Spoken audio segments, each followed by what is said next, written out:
Kesehatan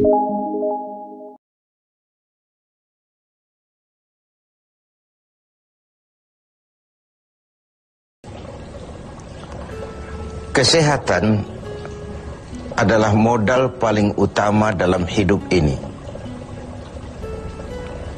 Kita hanya bisa beraktivitas, melakukan berbagai kegiatan dalam hidup ini hanya oleh karena kita memiliki sesuatu yang bernama sehat. Kecenderungan kita adalah baru merasakan pentingnya suatu nikmat kalau dia sudah berkurang atau bahkan hilang sama sekali dari diri kita. Kita baru merasakan pentingnya gigi kalau sedang sakit gigi. Kita baru merasakan pentingnya telinga kalau sudah tuli. Kita baru merasakan nikmatnya, benar-benar nikmat mata kalau sudah diserang penyakit buta. Sepanjang dia ada, normal, kita kadang-kadang kurang menjaga dan memeliharanya. Padahal Al-Quran telah mengingatkan kita, la in syakartum la azidannakum wa la in kafartum inna azabi lasyadid.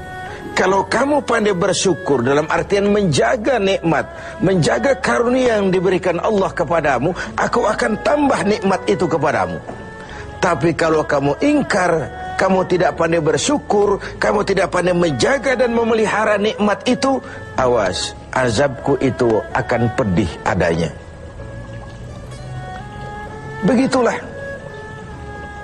Kesehatan ini menjadi modal utama. Kita melaksanakan puasa, selesai itu kita berangkat ke masjid, melaksanakan sholat tarawih, kemudian tadarus Al-Quran, bahkan ibadah haji, jihad sekalipun hanya mungkin kita laksanakan kalau kita mempunyai sesuatu yang bernama sehat. Nah, lawan dari sehat adalah sakit. Kita manusia terdiri dari dua elemen pokok, jasmani dan rohani. Kadang kita kehilangan keseimbangan. Berpayah-payah kita mengurus rohani, berpayah-payah kita mengurus jasmani, maksud saya. Satu hari 3 kali kita mandikan jasmani kita. Kita berikan pakaian yang bagus-bagus, parfum yang wangi-wangi, pakaian yang aksesoris yang mahal-mahal untuk keindahan jasmani. Pernahkah kita berpikir seperti itu untuk menambah keindahan rohani kita? Kita hiasi dengan sifat-sifat yang baik, dengan sabar, dengan ikhlas, dengan tawadhu, dengan tasamuh, lapang dada, dan sebagainya. Begitu juga kalau kita bicara penyakit. Kita sibuk kalau diserang penyakit jasmani.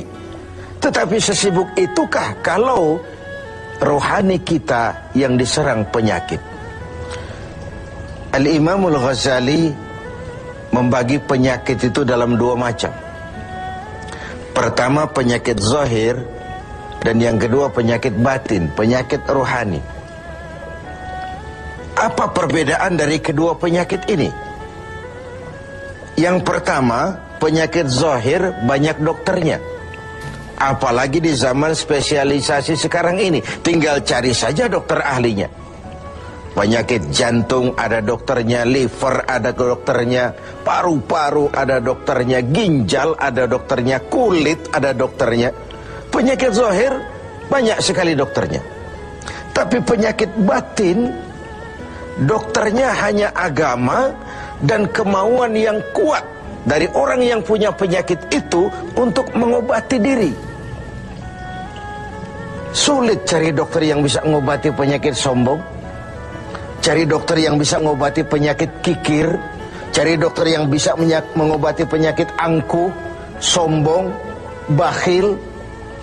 Agama dan kemauan yang kuat dari orang yang dihinggapi penyakit itu untuk memperbaiki diri melalui riyadhah, latihan dan latihan.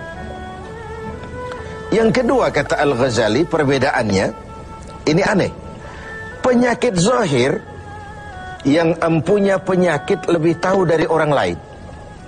Sedangkan penyakit batin sering orang lain lebih tahu dari yang punya. Ini aneh. Kita punya penyakit jantung. Kita tahu wong itu penyakit kita dan itu penyakit zahir. Teman kita nggak tahu, datang-datang main kagetin aja. Woi, kelepek kita. Kita yang punya penyakit tahu, orang lain nggak tahu.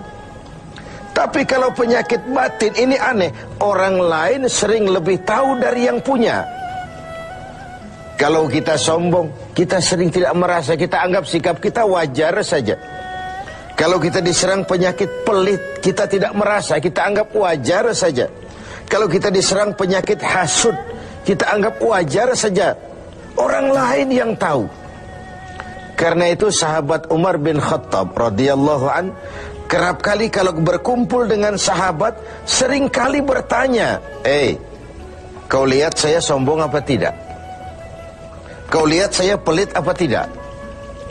Kau lihat pada tingkah laku saya ada tanda-tanda kekafiran atau tidak? Kalau orang lain memberitahu itu kepada beliau, bukan main senangnya hati beliau.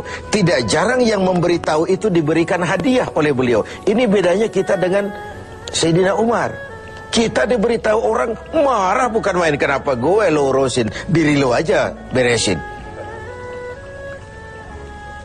Jangankan kita mau bertanya, melakukan introspeksi tentang kekurangan-kekurangan kita, diberitahu orang pun kadang-kadang kita salah terima.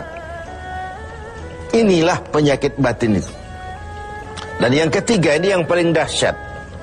Sehebat-hebatnya penyakit zahir, penyakit jasmani, dia hanya merusak dunia. Paling-paling mati gitu saja. Tapi penyakit batin, penyakit rohani kalau diserang, merusak dunia, menghancurkan akhirat. Kita diserang kanker, mati, resiko dunia saja. Kena ginjal, mati. Paru-paru, mati. Darah tinggi, mati. Tapi tidak berakibat akhirat. Maksudnya tidak ada nanti penduduk neraka ditanya, kenapa kamu masuk neraka? Kanker, Pak. Tidak ada.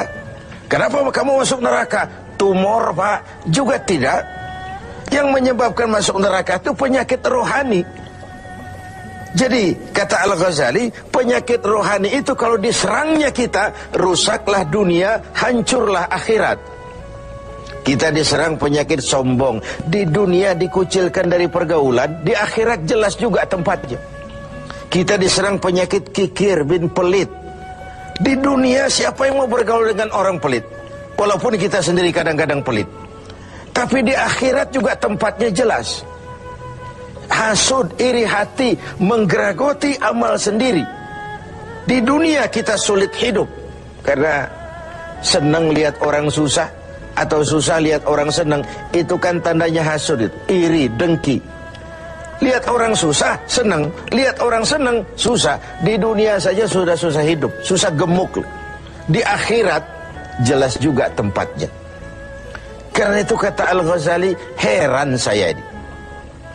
Kalau diserang penyakit zahir, cepat-cepat kita lari ke dokter. Tidak ada uang berutang pinjam pun maulah. Diserang demam, diserang flu, diserang segala macam penyakit zahir, panik, cepat lari ke dokter. Atau paling tidak puskesmas yang terdekat. Puskesmas tidak berhasil, cari ke rumah sakit umum. Rumah sakit umum masih gagal, cari dokter spesialis.